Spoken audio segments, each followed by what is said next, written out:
Hello, everyone. Hello again.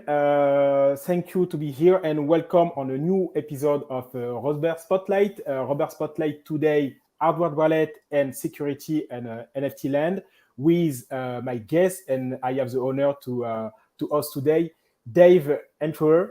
So thank you to be here. My pleasure, Robert. Thanks for having me. Okay, so Dave, today you are Discord moderator for the project called VFriend. That's right. Yeah, I've been a moderator at VFriends for about 7 or 8 months now. It's been a wild ride.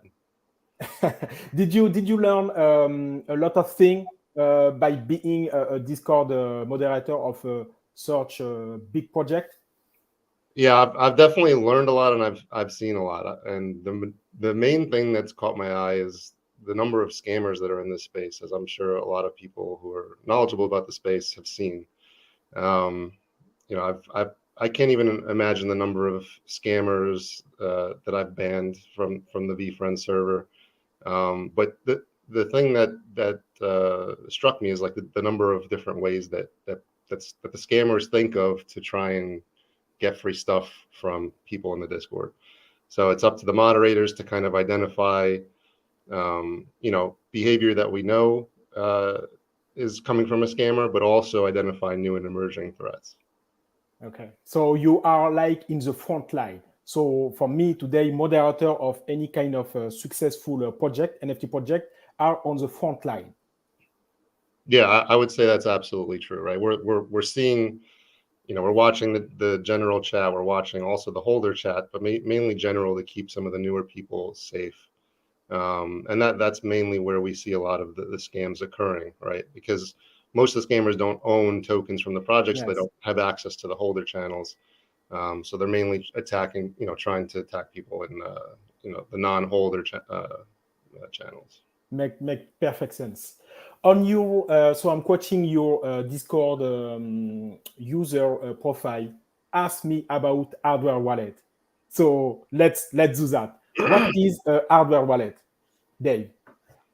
So a hardware wallet is the inverse to a software wallet. So I think it's helpful to kind of understand what a software wallet is first before we hit on hardware wallet. A software wallet, the best example is MetaMask. So it's a in-browser add-in or extension that you download, right? You're downloading software and you're embedding it into Google Chrome or Firefox or whatever. So that's really just the definition of a software wallet. You download software and you embed it in your website, in your browser, and you can use that software wallet to store NFTs and crypto. You can have multiple wallet addresses tied to it.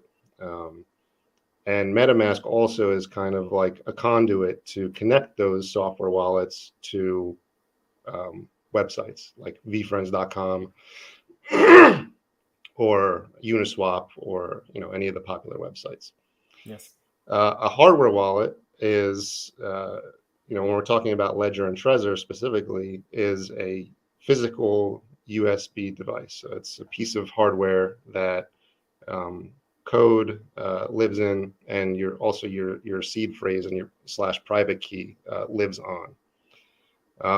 So the main difference is that when you set up a MetaMask wallet, for example, you're provided a seed phrase, a 12-word seed phrase in your web browser. So it's already quote unquote hot, meaning that it's touched the internet, and it's not nearly as secure as a seed phrase that's provided to you by Ledger and Trezor, because again, it's touched the internet.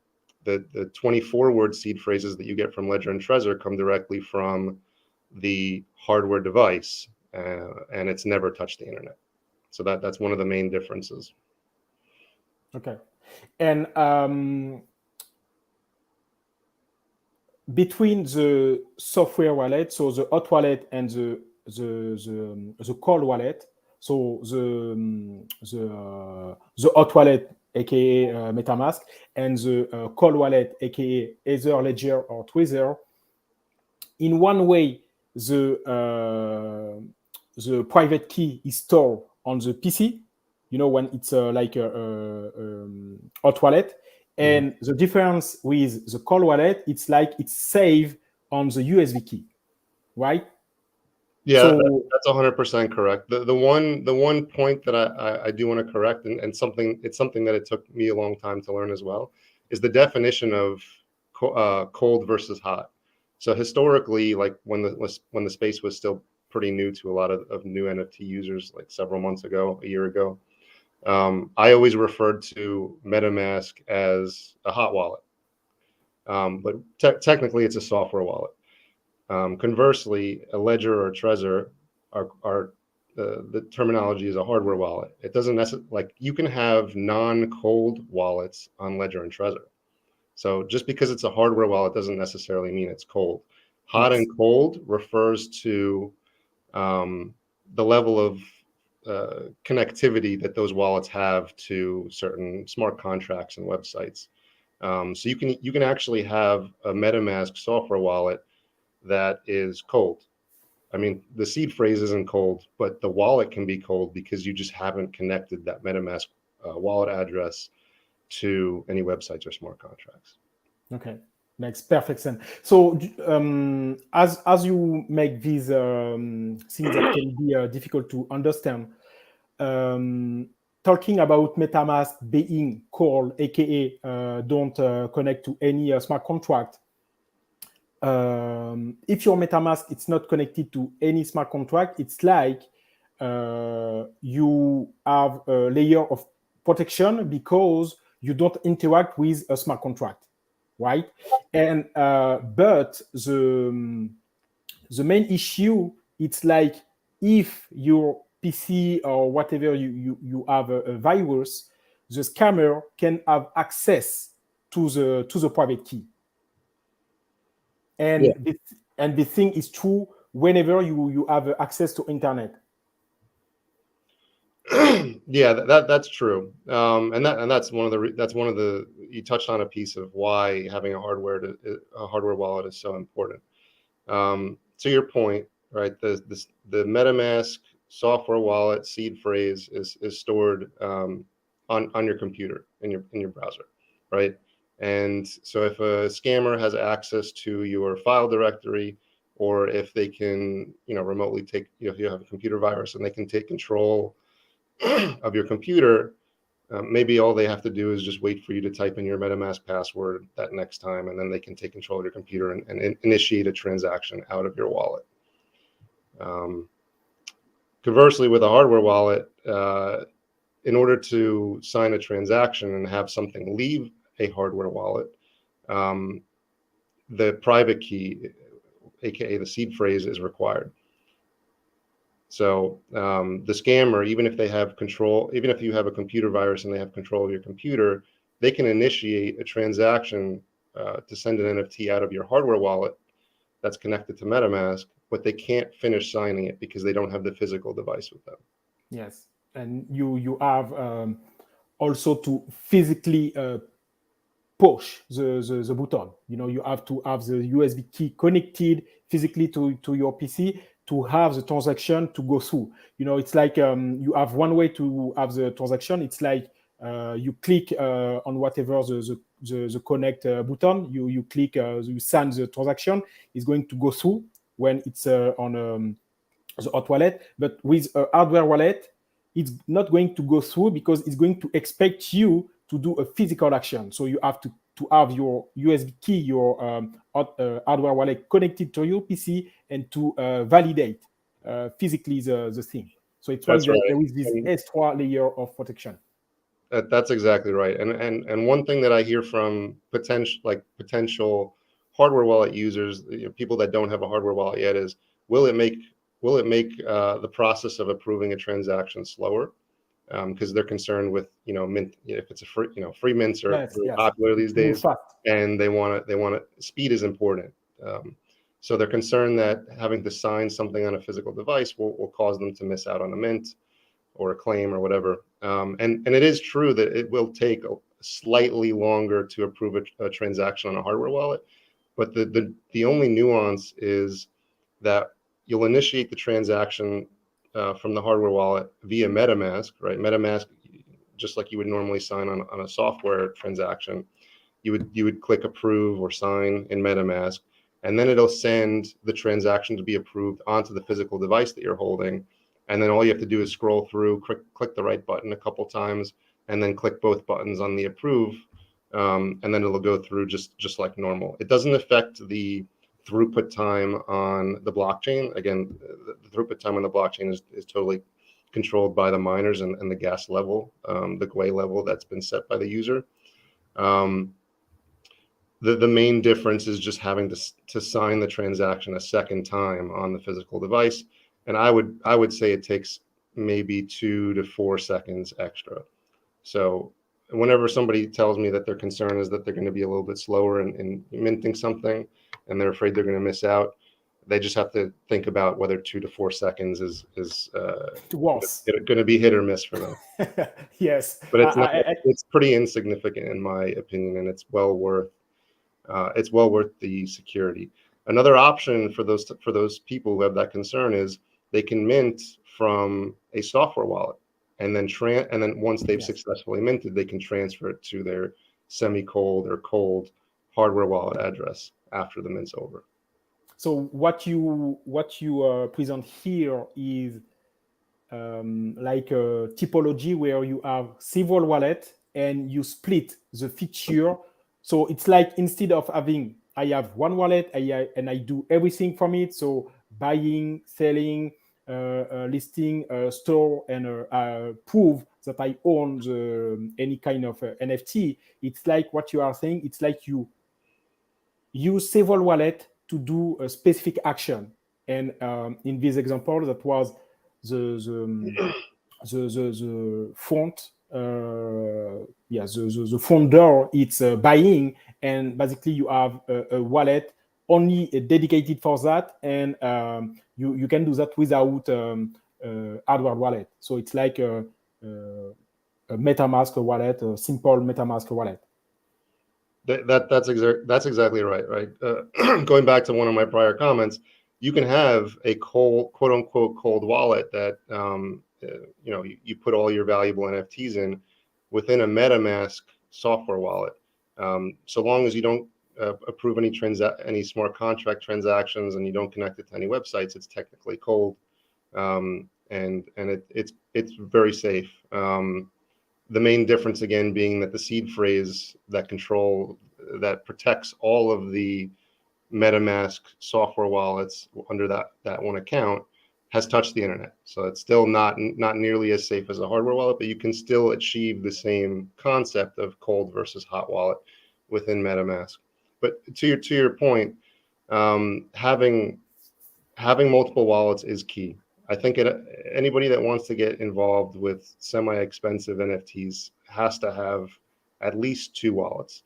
When we get into several or 5 or 10 wallets, for the normal NFT user, it's not going to be that important to have 5+ wallets. At a minimum, though, all users should have at least 2 wallets. One that I normally dub as a minting wallet, which is a hot wallet that you connect to weird websites and free mints and all the wacky stuff that people like to do in the NFT space, and then a cold storage wallet for the semi to very valuable NFTs that people definitely don't want to have stolen. And that wallet does not get connected to any websites or approve any smart contract transactions. So again, a minimum 2 wallets, 1 minting wallet, and then 1 cold storage wallet for high value NFTs. And then as that user progresses in the NFT space and they become more comfortable, and they accrue more NFTs and more valuable NFTs, they can start moving into 3 wallets, 4 wallets, and either expand on the hot wallet side, where originally they had 1 minting wallet that they connected to weird websites.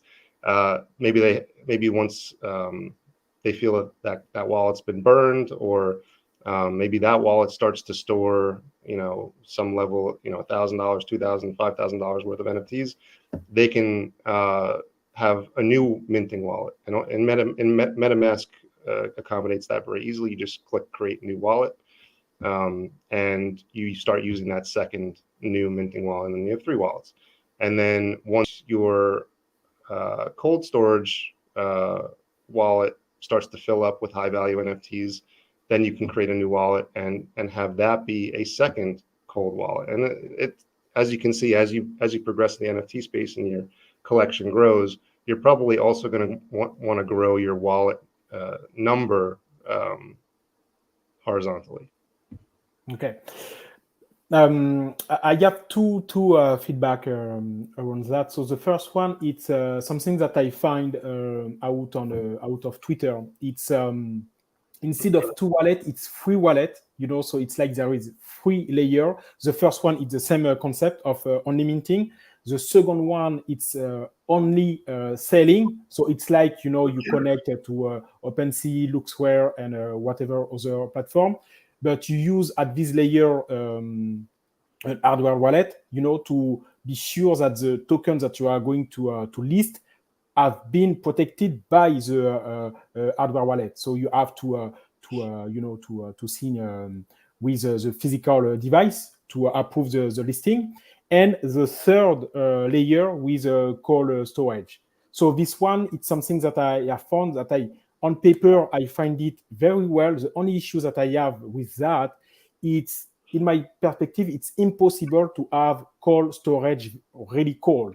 For example, on this setup, if I have my VFriend and my VFriend, it's on the cold storage, at some point I have to connect to vfriend.com to have access to anything. So at this point, I never, it's like you have to do a choice between being really cold, but you are going to miss out on things because you will don't prove that you are the holder of NFT, or to have a kind of hybrid approach of, okay, I'm connected only on this stuff. So it was my first feedback, and I believe I just forget the second one, but oh damn, what was no worries. I felt like that was two. So let me touch on that first. And okay, let's go.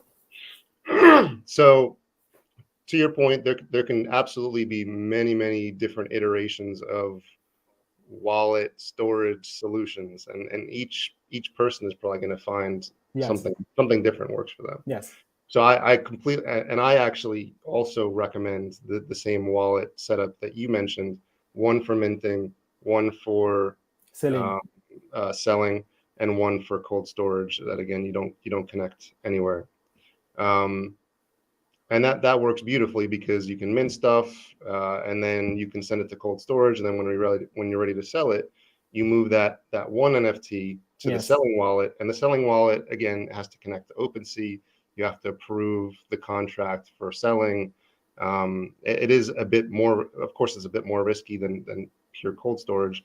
So you don't want to have a lot of NFTs in the selling wallet at one point. So again, you only move stuff that you really want to sell to the selling wallet, and all the valuable stuff stays in cold storage until you're ready to do something with it.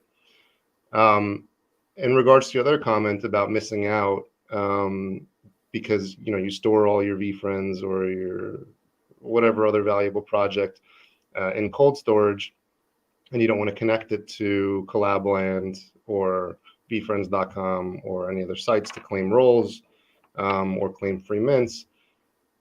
The thing I would say to that is it's almost always better to miss out on something than to do something you're not comfortable with or do something risky, especially when it comes to your cold storage wallet.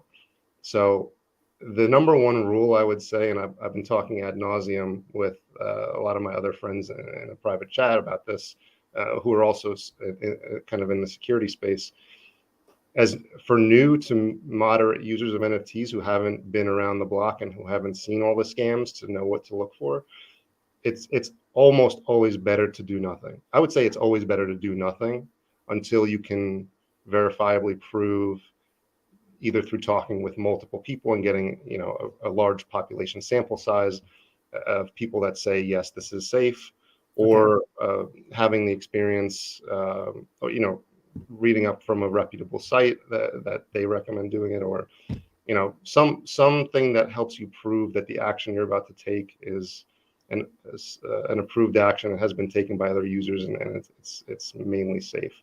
So again, it's almost always better to do nothing until you can prove that you can do something. Okay, get it. So the second part, I just remember, it was a question regarding the seed phrase, because we need to explain to people the importance of seed phrase first, and I'm going to ask a follow-up question on that. So what can you say? You already talk about seed phrase, 12 words and 24 words, but why do you think it's that important? So just to define what a seed phrase is like we talked about, MetaMask is typically 12 words, and hardware wallets like Ledger and Trezor are 24 words. The length does matter, right? 24 words is way infinitely more secure than 12 words. It's much harder to guess. But even at 12 words, it's practically impossible to guess anyway. So the length doesn't matter as much.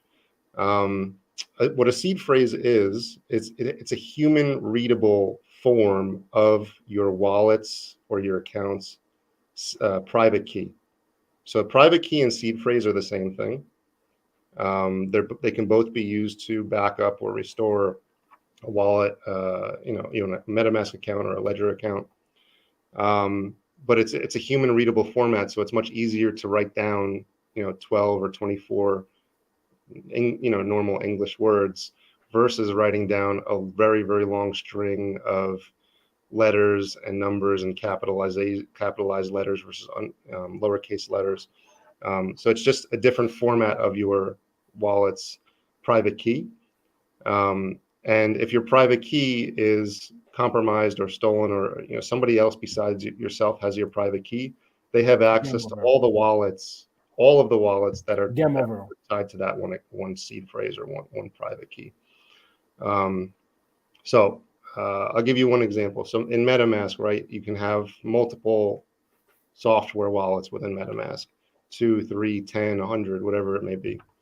All of those wallets, because they're contained within one instance of MetaMask, those are all one account. And all of those wallets are tied to that single 12-word seed phrase and private key.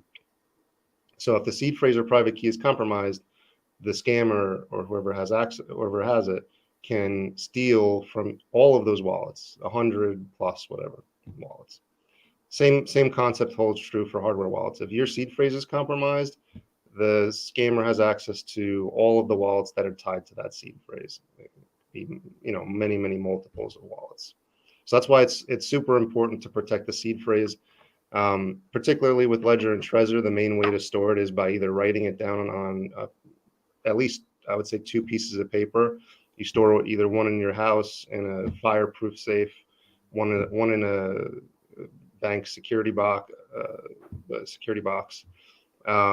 or in some other place like a family member's fireproof safe or something. So at least you have it in 2 different places. So if one of them gets destroyed by fire or whatnot, God forbid, you at least have a backup of that.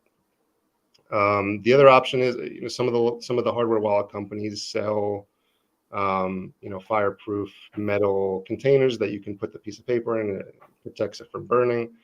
Again, if God forbid your house catches on fire. And there's also other metal solutions that they have little tiles with the letters on them, and you can slide it into a board. Yes. And create your seed phrase in another metal format, again, that can't burn. Early on, going back to my moderator position, earlier on in the VFriends Discord, and I'm sure a lot of other Discords in the NFT space, scammers were really keying in on the fact that users only had software wallets like MetaMask. And what they were doing was they were creating scam sites that the users would navigate to via their browser, and it would pull up a fake MetaMask box on that web page, and it was tricking users into putting their seed phrase in. And the second that they finish writing that last letter of that 12th word, the scammer has everything they need to steal the NFTs out of the software wallet. At that point, I don't think I was a moderator yet. At that point, I was seeing it was so prevalent. That was one of the main impetuses for Yes. me to start learning about hardware wallets and talking about it ad nauseum in the Discord, just because so many people were getting scammed. And a hardware wallet protects against that pretty well. If you enter your 24-word hardware wallet seed phrase into a fake form, you're still going to lose your NFTs. But because the seed phrase should never be entered into a internet connected device, you already know in the back of your head, hey, I shouldn't be entering this onto a computer at any point. Whereas with MetaMask, if you need to restore your MetaMask account, either in the same browser or in a different computer, you're already trained to type that 12-word seed phrase into a web browser, right? It's a necessity to either restore your account or port it over to another computer. So the fact that the hardware wallet seed phrase always lives offline, that's like the first line of defense against those what I would call phishing scams. Okay, makes sense. And so just to make a little follow-up, let's pretend that because seed phrase, in a nutshell, it's a way to restore access to a wallet for whatever reason. So that is the main reason to have the seed phrase. So let's say we talk about hardware wallet. You lose your hardware wallet. So right now you have to restore the account. So at this moment, in fact, if I rephrase my phrase, it's just a follow-up on what you just said about regarding hardware wallet. You don't have to type your seed phrase at any point. What I'm adding now is comma if you don't need to restore this particular wallet. So that is true by default if you don't need to restore the wallet. Yeah, absolutely right. The way if you lose your Ledger, Trezor, or hardware wallet, excuse me, the way that you would restore it is you just buy another Ledger or Trezor, another hardware wallet, and you can pop the original 24-word seed phrase from the first hardware wallet into the new one. Like when you set the new device up, it'll ask you whether you want to set up a new account, or if you want to restore an existing account. Yes. You select restore existing account, and you input the 24-word seed phrase into the new physical device. So going back to my prior comments, with a hardware wallet, you never type in or enter your 24-word seed phrase into any internet connected device. The Ledger, Trezor hardware device is offline, and that's the only, to your point, it's the only time when you would enter a seed phrase anywhere. It's into a new hardware device at the point where you need to restore your account. Get it. Thank you for this little precision, because that makes the difference. It's going to be offline anyway because it's happening on the hardware wallet, not on the desktop. So it's Correct. why, by default, anyone asking you for this thing is kind of there is like a scam intention. So yeah. I get it. Thank you for this precision. Yeah, no worries. Exactly. It's a different train of thought, right? Going back, I want to reiterate this because it's very important. MetaMask users are predisposed to entering their 12-word seed phrase into a MetaMask in a browser, right? Conversely, like we just talked about, with a hardware wallet, you only enter it into a physical device that's always offline. Get it. Perfect. When someone needs to buy an hardware wallet, in your point of view? I missed the last part of that question. Sorry. So when do you recommend to someone to buy a hardware wallet? I would, to be honest, if that person can afford, the $70 or $80 for the lowest tier hardware wallet from Ledger or Trezor, I would say anybody that's looking to get started in the NFT space should start with a hardware wallet. I've gone through the iterations of telling people, like, you don't really need one until you reach $2,500 or $5,000 or $10,000 of value in NFTs. But if you're getting involved in the NFT space,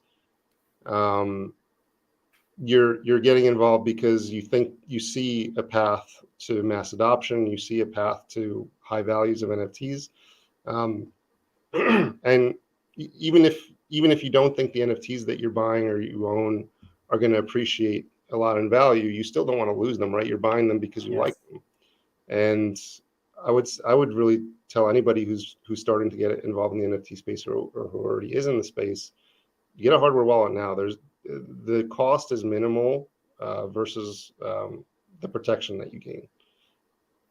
And again, the lowest level of hardware wallet. And again, I really don't recommend the higher level hardware wallets to most people. People just don't need the added functionality of a Ledger Nano X, which is the highest tier Ledger.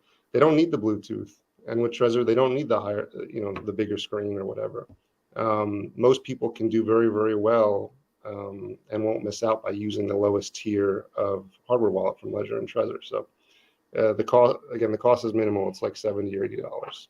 Yes, I'm totally agree with you. It's like from day one, basically. And it's not only from day one because you may find out a valuable thing. It's not only for that. For me, the main reason would be to educate yourself, to know how to behave, and to already have the good psychology and the Practices. to behave the good way right away. For me, that would be the same thing. So I'm totally agree with you. Those two reasons are perfect reasons. The third reason I would add is a monetary one, right? The earlier you start, the less NFTs that you're going to accrue that you have to transfer from a software wallet to a hardware wallet later on and pay the gas. So the earlier you start, the less gas you're going to have to pay to transfer later.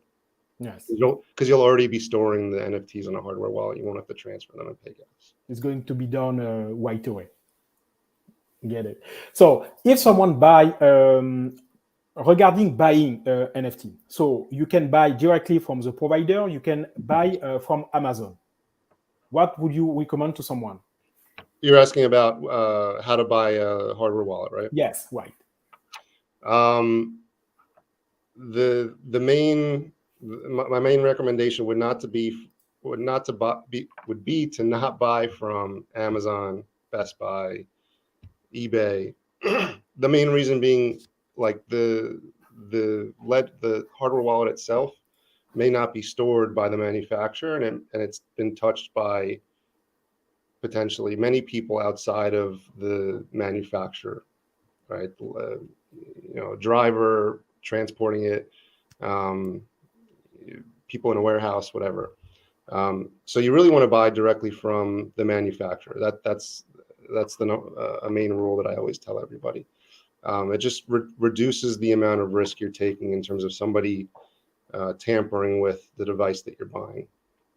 So definitely buy directly from the manufacturer is a key. Perfect. Do you know any scenario where an hardware wallet has been hacked? I think in previous versions, I think, if you search YouTube, I think there are videos of very, very smart technical people hacking into an older version of a Ledger or Trezor. Okay.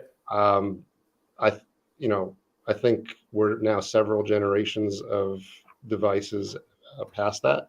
So in recent history, there's been no hacks of a device as far as I'm aware of. Okay. Besides, of course, losing a seed phrase. Perfect. Well, just to touch on another reason why not to buy from a place other than the manufacturer. I have heard of users losing their NFTs once they transfer a high value NFT from their software wallet to their new Ledger or Trezor.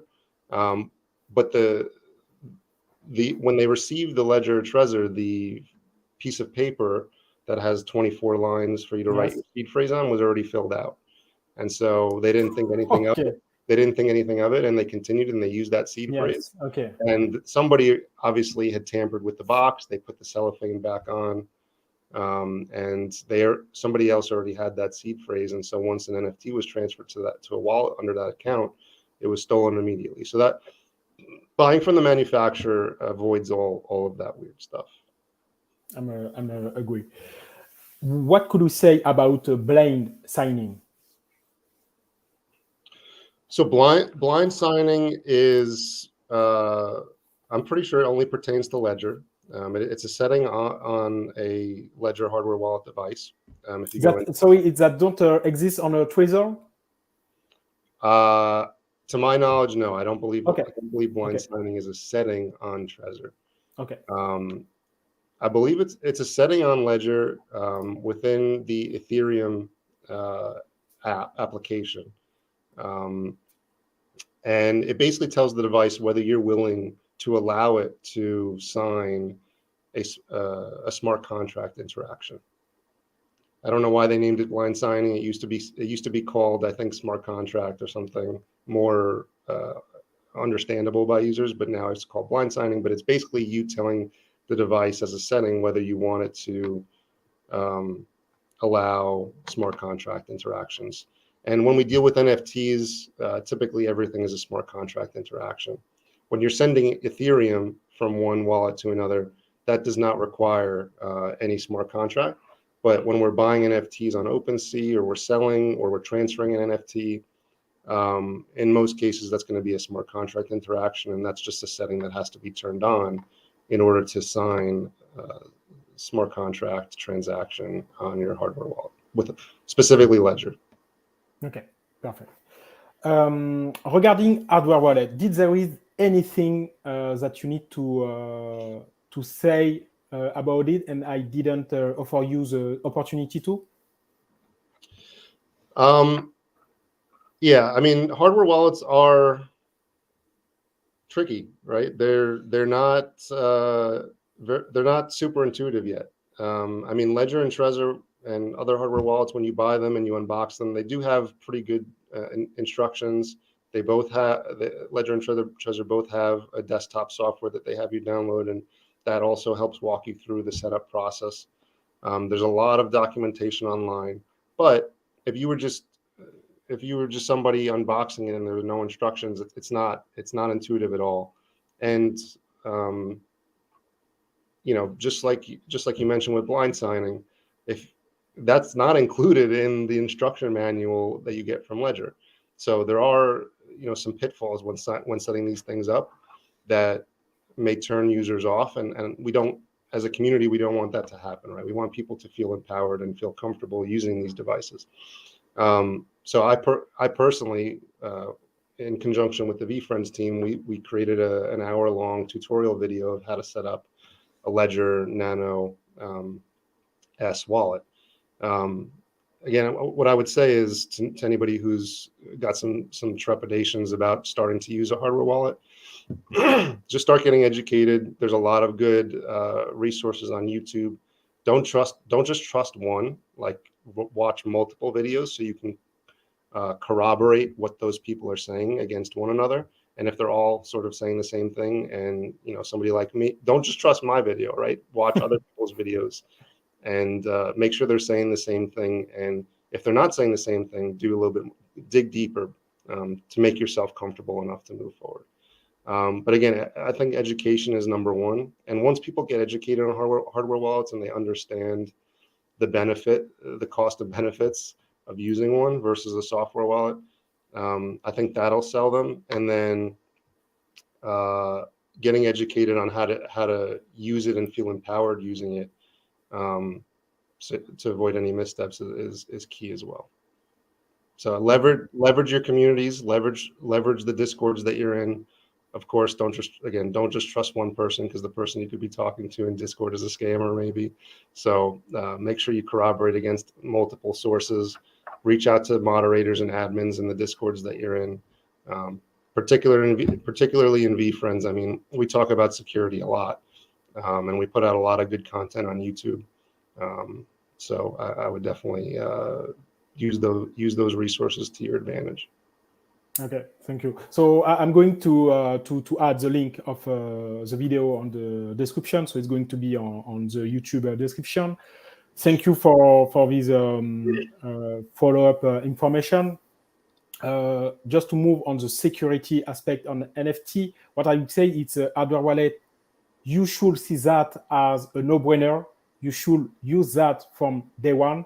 Dave give this recommendation, and I believe also it's not a device that is quite expensive, and there is basically it's a no-brainer for me. You should use that, and you should use that to improve your security layer on the Web3, because if you don't have a good security, if you are not mature on a security perspective, in a Web3 you are going to be like a target, and at some point a scammer is going to attack you and steal your stuff basically. So for me it's a no-brainer. You have to buy a hardware wallet and start using it. I'm going to put the video, the walkthrough that the VFriend team, and I believe you have either you are the author of that or you participate, but I'm going to put that up.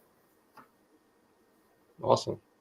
So let's talk right now about security issue on NFT. We will. I'm going to try to ask quicker question because I need to protect your time as well. So, what about fake collection? What could you say about fake collection? I would say outside of OpenSea, it's getting pretty difficult to figure out whether a collection is fake or not, or whether the smart contract has bugs in it that might ultimately steal your stuff. Again, that's why it's so important. Whether you use a hardware wallet or not, you have to, if you're going to mint a new collection, you should always do it from a minting wallet that doesn't contain more than the amount of ETH that you need to do the minting, or other valuable NFTs. I'd say that OpenSea does a decent to good job of hiding fake or scam collections under the hidden tab on OpenSea. So if you navigate to your wallet on OpenSea, there's a tab, or in the drop-down you can select hidden, and you can see all of the fake or scam, potentially fake or scam Yes. NFTs that OpenSea has flagged as suspicious. Sometimes airdrops, sometimes airdrops from legitimate projects go under the hidden tab until proven differently by OpenSea. So I'm not going to go ahead and say that all of those are scams, but the majority are, and I think they do a decent to good job of separating them from the real collections.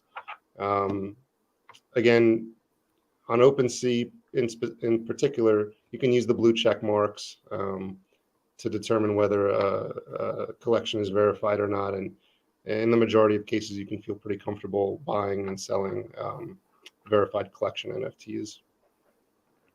But yeah, in terms of minting new projects, it's, unless there are glaring errors like spelling errors, or if it's a very easy to spot copy paste of another project, it is, at least for me, it's difficult to figure out whether a new collection is fake or a scam. So again, it's imperative that you use a dedicated minting wallet that has not a lot of value in it to do so. Yes. So a little follow-up on my part regarding that.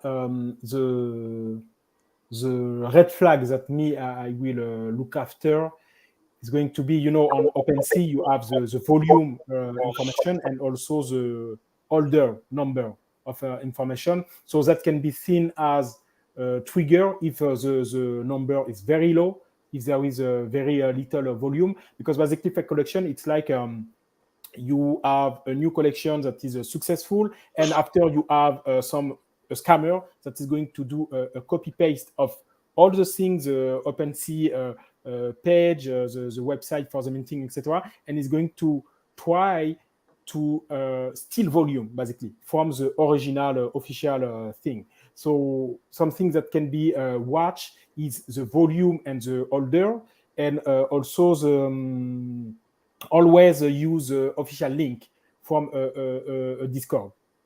So it's the things that I will add on the things that you just said before. Yeah, you're spot on, Robert. To your point, a couple things to look for. If the tokens that you were linked to are in somebody's personal wallet, if it's in a wallet address and it's not tied to a project, that's definitely a cause for concern. Right, projects are always going to be under collection and not in a personal wallet. Some people mint like VFriends 2 or VFriends to their personal wallet, like fake tokens, and then people search for them and they end up on that page. So if it's in a personal wallet, definitely a scam.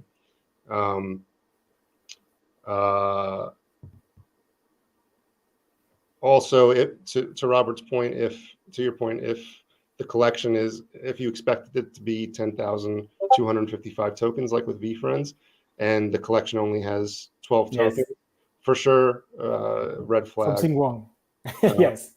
And again, to your point, if the volume is very, very low, and you expected it to be in the thousands of ETH, then that's another cause for concern.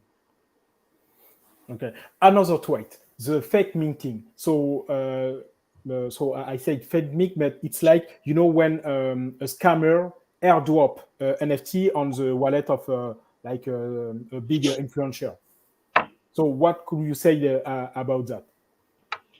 A couple things. The first, and this is something that I talk about VFriends a lot because I've invested and I'm also a moderator, so it's like a good example. Makes sense. So one thing that Gary says a lot is don't follow what my wallet is doing, because Robert, to your point, what scammers can do is they can mint directly to a wallet and make it look like that wallet purchased the NFT, but in fact it was minted by somebody else and sent to the wallet in question, to an influencer's wallet, for example. And so people track influencers' wallets, and it gets them into trouble because the influencer didn't actually intend, or they didn't actually buy it, and no ETH left their wallet. It was just minted for free directly to their wallet, and people get caught minting those things, and it turns out to be a scam or a rug pull.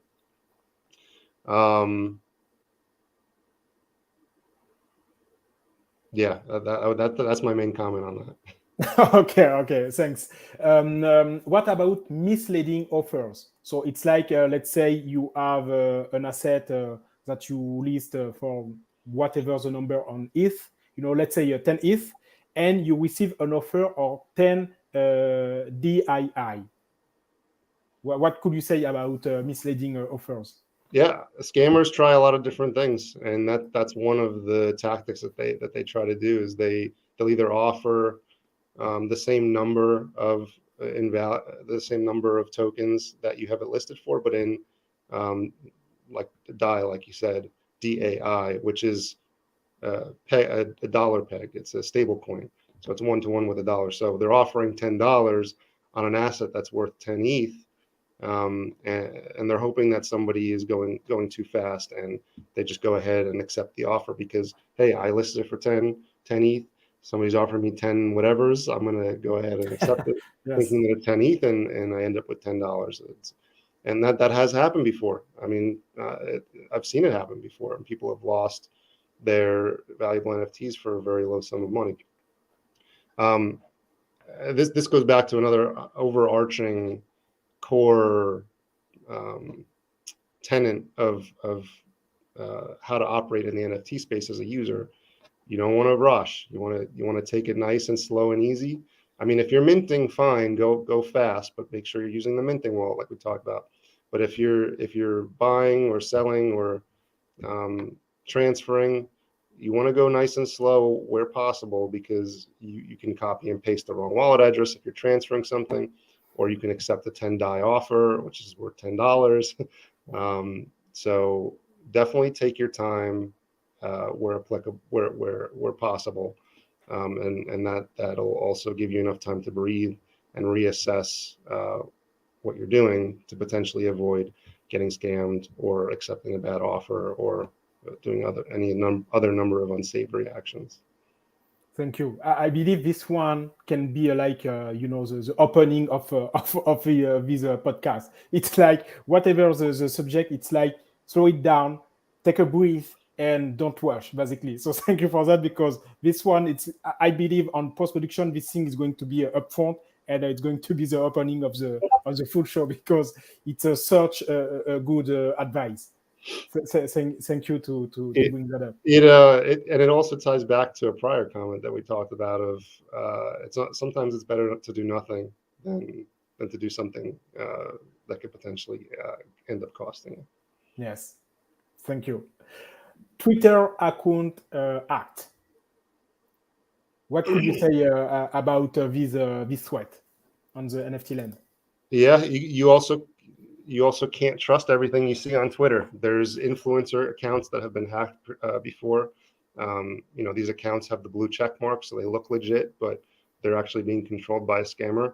And if you remember back several months ago when ApeCoin first came out and Azuki, yes, dropped their second tier of tokens. These scammers were using these verified Twitter accounts, and they were posting scam links. And because they were sent from a verified account, users trusted them, and they thought that they were going to get a free airdrop of ApeCoin or a free airdrop of Azuki version 2, and they end up getting scammed. So again, another core tenet within the NFT space as a user is, if it sounds too good to be true, it usually is too good to be true. Me, that make me think of during VCon, people Twitter account have been hacked, and basically during the night, some tweet have been released on his account, and the next day, some people of the VFriend community lost their VFriend, around everything, where it's like Twitter account hacked, and there is a tweet. Generally, the red flag that I maybe I'm going to talk on another thread, but the red flag at some point right now, I don't get that often, but at one point, a lot of verified account tag me on a thing, and when you go watch the tweet, it's like blah blah blah, go on this website, and there is a lot of tweet on this thread where a bunch of people have been tagged, but nobody can interact, nobody can comment. So at that time, the red flag, the thing that I was looking after was, so basically me, I wasn't interacting with this thing, because it's like outside of my trust environment. But I would say for the NFT user, the red flag that I look, it's why you tag me, you tag a lot of people, and nobody can talk back to you. So that was something that I was looking after. Yeah, that makes total sense, right? Why not let the people that you've tagged respond? And of course, because they're scammers, they don't want the people who are tagged to say, "Hey, this is a scam," and warn anybody. So yeah, that is a tactic that the scammers will use. And to your prior point, right? While we were at VCon, somebody very well known in the space, their Twitter got hacked, and their verified account, and the scammer tweeted out a fake mint link, and it's another earlier on in the space, like stealth mints and quick mints were like all the rage. Yes. Like everybody was on their toes waiting to get like a nice mint and hopefully make some money. And that was all well and good for a little bit of time, but then scammers started to take advantage of the stealth mint aspect. And so now where we are in the space is a lot of almost all projects are vehemently saying in their discords, we'll never do a stealth mint. What Gary's been saying in the VFriends Discord is, if we're going to do a mint, we're going to tell you a week or 2 weeks in advance, and Gary is going to post a video of himself saying, "Hey, we're going to mint." So I think that's a great security practice, and I think it's moving the space forward in a good way. But again, stealth mints, heavily avoid them. It's better to miss out than to get scammed. And also, like we've talked about, be wary of even if it comes from a verified account on a social media platform, that account could be hacked. Okay, perfect. Last one, Discord server hacked. What could you say about that? Yeah, if I'm channeling my inner Corso, who's the Discord manager at VFriends, he would correct that terminology and say the server's compromised. Yeah, sorry. Yeah, sorry. So Yes. I'm Yeah, just, sorry about that. he's corrected me so many times. I just think it's funny at this point. But it is the correct terminology to say it's compromised. Basically, what's been happening a lot is either an admin or one of the moderators' Discord accounts gets hacked or compromised, and the scammer gains control of the server through the permissions that were given to that specific account. I don't want to get too deep into the tech part, but a lot of times they'll use webhooks, and they will be able to post a minting link in the announcements channel. Normally a stealth mint that was never announced, right? Because the project wasn't intending to do any minting, but the scammer wants you to mint the scam token. They'll post it in the announcements channel. They'll post it in a lot of other channels. They'll ping everybody. And they're preying on the fact that the user is going to move too quickly before thinking and mint their scam tokens, or connect to a smart contract that steals their NFTs from their wallet. So again, be wary of stealth mints. Be wary of it is possible for moderator and admin accounts to be compromised. So going into another topic, you also want to be careful about who you're talking to in DMs, and maybe this was going to be your next question, but sorry, give me 1 second. No problem. It's possible that you're talking to either a fake moderator or admin, like the user, the scammer that you're talking to may have just spoofed is using the same name, and also the last four numbers, like the pound and last four numbers could also be the same if they use Nitro on Discord. Or it could even be that the admin or moderator account was compromised, and it is the real account, but you're still talking to a scammer because that account's been compromised. So just have a skeptical eye while navigating the space, and that'll help tremendously. Okay, perfect. It's we are up to 1 hour. I don't know if you have a little bit of extra time, or if we have to close the show. I'm good for a couple more. Okay, a couple more. So I didn't have other threat. So basically, based on your knowledge, so one question that is very personal for me, it's because recently Boss Beauty Discord has been compromised, Board Help has been compromised, several successful projects have been compromised. Based on my knowledge, different server have there is no compromise at this point. So, I mean, my question would be, what do you think the different team is doing differently than other projects? I would say we talk about security a lot, and it's not just coming direct. It is coming from Corso, right? Corso is very, very security minded, and he takes very good care of the server because he cares a lot, and he's very smart technologically as well. But it's also coming from the moderators, like people like me and Crystal and other moderators who care deeply about the people who are in the server and who care about the project. So it's a collective effort between the admins and the moderators to stay on the forefront and stay ahead of the scammers and be aware of the evolving threats that are within the space and within Discord.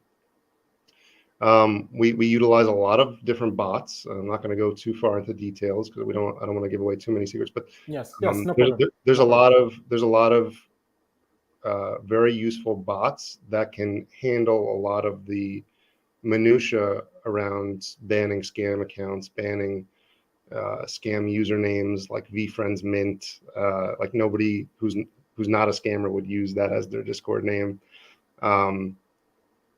But we're always like we have our eyes open. We're watching the welcome channel to see who's joining the server. we're watching the general chat, we're watching the NFT talk channel, and we're just watching and waiting and seeing things as they evolve. And as things evolve, if we don't have a plan in place to capture or account for a new scam that's arising, or a new type of account or whatever, then we all meet, we talk about it, and we come up with a solution. Maybe it's implementing a new bot, maybe it's tweaking an existing bot, or maybe it's just notifying the broader moderator team to be aware that this is something that they should look for. But a lot of it has to do with communication. A lot of it has to do with collaboration within the team, and a lot of it has to do with being creative about solving or accounting for the new emerging threats.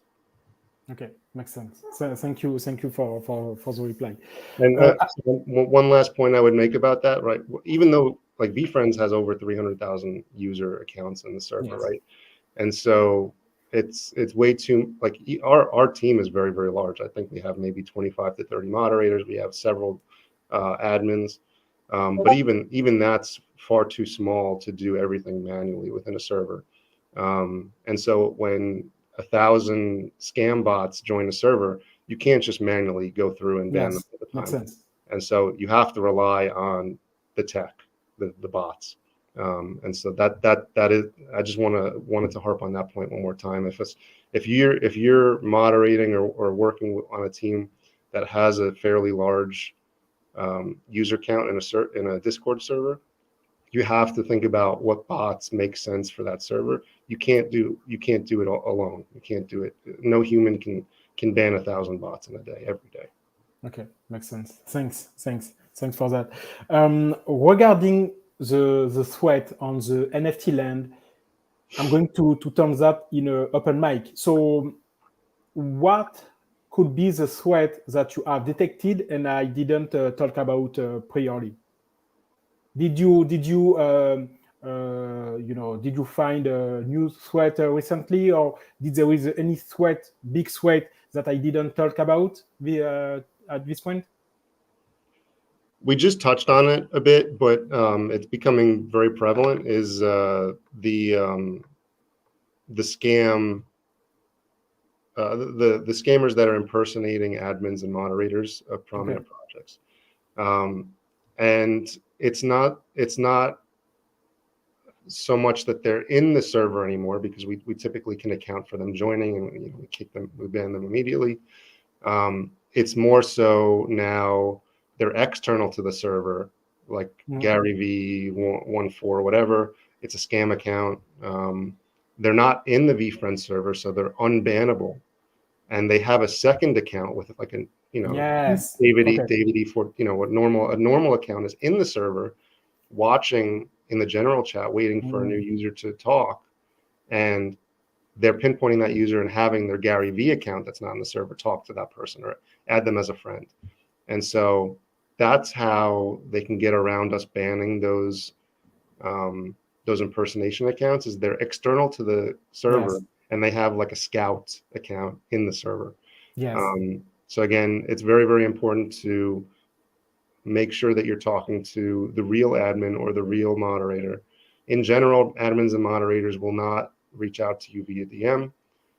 They may send a friend request to you, but they'll also, a best practice, if you're a moderator or admin, is to tag that person and say, hey, XYZ1234, I am sending you a friend request. And you can post that in general chat or somewhere else in the server. So at least they know they can tie that friend request back to a real person in the server.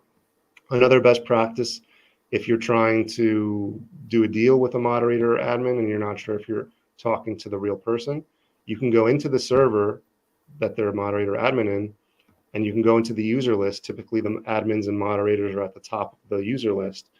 You can click on their real account, click send message, and if it takes you back to the message that you were previously in with that person, then you know it's the real person. If it takes you to a blank thread or a different chat that you weren't expecting, then you're talking to a scammer. Okay. Thank you. I completely forgetted this one. And it's funny because, as you know, I have made a podcast with Crystal as well. at that point, when I was talking with Crystal before jumping on a DM, it was a discussion on the general channel. And one person do that, the things that you just said. So this person tried to impersonate Crystal, Pygmy, because basically I said, okay, I'm going to open my because one tenant as well on the NFT land is to close your Discord DM. So at that point, I say to Crystal, okay, I'm going to open to be able to discuss with you.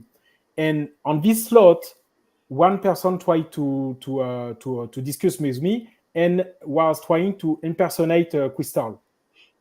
And after I sent the information to Crystal, and it was that the account was outside of the V1 server. Mhm. So it's like I get at this point, the scammer is using like a legit account that is only here to listen, and is using another account to try to go and do the scamming thing.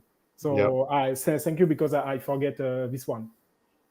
That's crazy that it just happened in that short period of time, that you were meaning to talk with Yes. Crystal and a fake Crystal messaged you. But I mean, my belief, it's because, Discord, it's really keyword driven. You can go on the search bar and type everything. So my belief, it's they are watching maybe real time, but maybe also using keyword, to jump on, the intent. They are typing something with the intent of your DM are closed, or I try to contact you, but I can, something like this, to be able to find out, okay, who try to open a discussion to someone else, and I'm going to jump on it. So at least it's my belief, but so it's the first thing that I can say about that. And the second thing, based on the feedback that you gave, it's also a good thing to do by default. So on VFriend, you have I don't recall on which channel it is, but it's like you have a lot of official information, and you also have the official ID of the person, the people on the team. I don't recall exactly how you go on Discord and find out this ID, but at least that can be seen as a good practices, to put up front. Here is the list of trusted persons that you can interact with. Yeah, I think it might be the glossary channel. Yes, it's that glossary. Yes. But even then, I agree. It's a good practice for projects to put the official username and the last 4 digits in a glossary channel or something. But that even that is not foolproof. I think still the best practice is to go into the user list and click on the real account, because no scam account is going to have the admin role or the moderator role given to them in a server. So I think it's still the best practice to go into the user list on the right side of Discord and click on the real account and make sure that that's the person that you're talking to. Perfect. Any last threat that you are thinking about? Get a hardware wallet. Everybody should get a hardware wallet. Yes. Okay. It's a good one. And use your community as resources. Use me as a resource and VFriends. Just there's resources out there for you to consume. Don't be afraid of a hardware wallet just because you don't know anything about it. Get educated. My video that Robert's going to post on this live stream is, I think, 55 minutes in edited form on YouTube. It's an hour well worth it. And don't stop there. Go on to other videos, corroborate what I'm saying, and get educated.